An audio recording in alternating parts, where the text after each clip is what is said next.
I've already made 2 videos of educational podcasts for kids, but what about the parents? Today, I am listing my favorite podcasts for homeschool parents. You don't want to miss this one. So as parents, you know, we're very busy, constantly with our kids, especially these days. But sometimes I find it really refreshing and motivating to kind of just put in an AirPod and while I'm doing housework or, you know, outside doing something, I don't know, just going on a walk, listening to a podcast meant for parents. And some of these podcasts are specifically for homeschoolers, and some of them are just, you know, for parents or just for people in the world. I really get a lot out of listening to each of these, so I wanted to share them with you. The first podcast that I want to suggest to you is called The Literary Life. This podcast has honestly kind of changed my life extremely quickly. So I just started listening to it because it was suggested to me in a Charlotte Mason Facebook group I'm a part of. And so the 2 moms actually do come from a Charlotte Mason background with homeschooling their kids, but these are 2 women that read so much. I'm so jealous.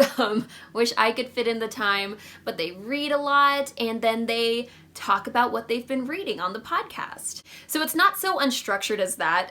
They go kind of genre by genre or book by book or author by author. So they'll have like an overlying episode about a certain genre, and then they will break down in future episodes, they will break down a certain book in that genre, kind of chapter by chapter or group of chapters by group of chapters. So for example, the first one they did was the mystery novel. They talked about the mystery novel, kind of the history of it, why it's appealing, why we should read mystery novels, and then they give, you know, suggestions of good mystery novels to read, different authors, different books. And then they broke down the book Gaudy Night by Dorothy Sayers, basically 5 chapters at a time. I started to read Gaudy Night, didn't really enjoy it, but I got a lot out of what the 2 hosts were saying about it. They really do their research, they are super knowledgeable and just very fun to listen to. So I highly recommend this, especially if you want to incorporate just more good literature in your life. It's really a treasure that I have found and I really enjoy it. One thing that I am doing this year is I joined their annual reading challenge. So, you know, there's a printout you can find on their website at theliterary.life. And, you know, it has different categories of books. So you choose the book that you're going to read for each category for the year, and then you're supposed to finish it within the year. I think it's a great way to just kind of branch out, get outside of your comfort zone and read something new. My next suggestion is another podcast that I actually just recently found, and I'm shocked that I had never heard of this before. It is called The Homeschool Expert. It's hosted by a homeschooler named Anne, and in each episode, she gets some really special guest that has some sort of special knowledge that they can share with other homeschoolers. So some of them are homeschoolers, some of them are educators or authors. So for example, the first episode that I listened to, she was hosting Susan Wise Bauer, who you have probably heard of because she wrote the book The Well-Trained Mind, and she also created the Story of the World curriculum, which I use with my family. It was really eye-opening to hear from Susan Wise Bauer's own mouth, in her own words, like how to use Story of the World, what she thinks of it, why she created it. It was just eye-opening and motivating to me because, you know, she's saying all sorts of families use the curriculum differently, and, you know, I was worried that I wasn't using it right. So I thought it was really interesting to hear from her mouth what she thinks about it. The podcast has all sorts of different topics. There's, you know, homeschooling while being a working parent. There are, you know, deans of admissions from colleges on the podcast that are telling you what they're looking for in a high school transcript or, you know, a high school or a college application. So things that, you know, any homeschooler can really benefit from learning about. That's what Anne is trying to do on her podcast, and I think it's really great and a great resource for any homeschooler. Another very informative podcast that I love to listen to is called Simply Charlotte Mason. If you know much about me, you know I'm trying to incorporate Charlotte Mason. It's kind of a goal that I've set, but you know, it's not hard and fast. But sometimes I just need a little bit of motivation. If I feel myself slipping into, you know, just using the easy stuff, the twaddle, the workbooks, I need a little bit of Charlotte Mason motivation, and Simply Charlotte Mason podcast really does that for me.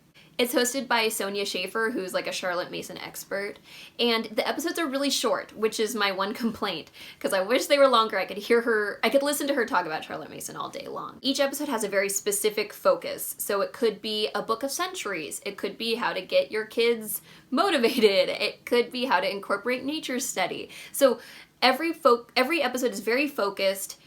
So you can kind of go topic by topic. If there's a specific issue that you're finding in your own homeschool, you can find an episode that will help you. Simply Charlotte Mason is just great if you just want some quick tips, super motivating, and she has different guests on that have different perspectives, so highly recommend. One other podcast that I found this year is called Wild and Free. If you are familiar with the Wild and Free movement, or if you've read the Call of the Wild and Free book, you will definitely need to check this podcast out.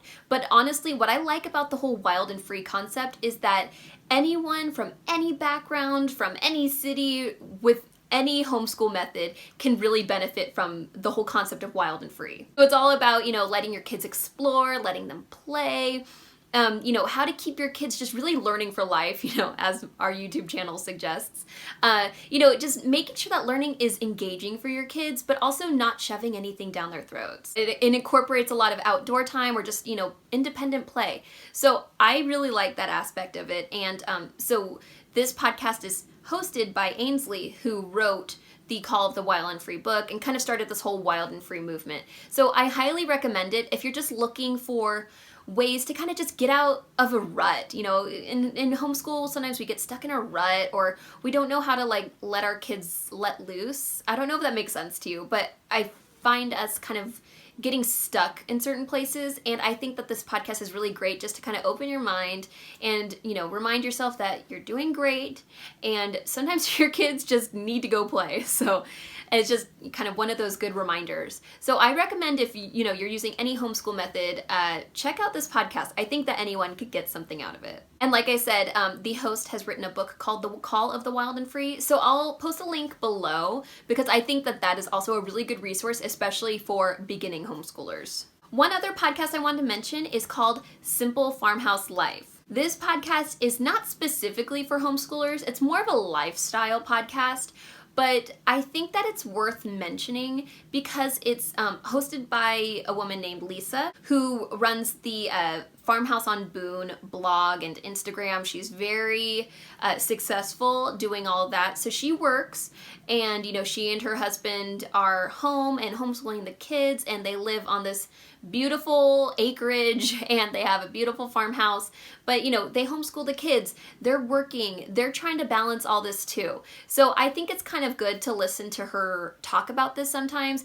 She gives strategies as to how she makes it all work, or she talks about how to still be successful while running a family and you're all at home. And I think for me, my life, I would like to believe that my life is somewhat similar to hers, and I get a lot out of this podcast. It's motivating, it's calming, it's informational. So I think that it's worth listening to if you are looking for, ways to kind of make your life a little more handmade and just get motivation. If she can do it, you can do it. So you're doing great. And I like podcasts that make me feel like that. Okay, so as a bonus, I want to just recommend 2 more podcasts. These really have nothing to do with homeschooling or even parenting. I just want to recommend podcasts that allow you to relax. So I'm going to go over 2 sleep podcasts that I listen to all the time. The first one is called Get Sleepy. I like this podcast a lot because, they tell a story, and in the background there's ambient sounds or music. Sometimes at night, it's just hard for me to shut off my brain. So I like listening to this. It's something nice to focus on, and I've never gotten to the end of an episode, I don't think, because I always fall asleep. So Get Sleepy has a bunch of different narrators, bunch of different stories. I highly recommend it. The other sleep podcast I want to recommend is called Nothing Much Happens. This one's hosted by Catherine Nicolai. She has the most soothing voice. So this one's more of if you want to feel like someone is in your room telling you a story as you fall asleep. I'm not sure if that's creepy to you or not. There's no extra sound in it. It's just someone with a really calming, soothing voice telling you stories. And she tells them to you twice in the episode. So the first time she tells it to you kind of a normal rhythm. The second time she slows it down. It's beautiful stories, super calming, warm and fuzzy. I love it. So I'd recommend those sleep podcasts. And you know what? You can just listen to them without sleeping if you really want to. I think they're just like ear candy. They just make me feel so good. So I wanted to suggest those to you if you're ever having trouble sleeping or you just want to relax. Highly recommend sleep podcasts. So get sleepy and nothing much happens. Do you have any podcast recommendations, or have you checked out any of the ones that I've already listed? Let us know in the comments below. And don't forget to like and subscribe to see more videos just like this one. See you next time!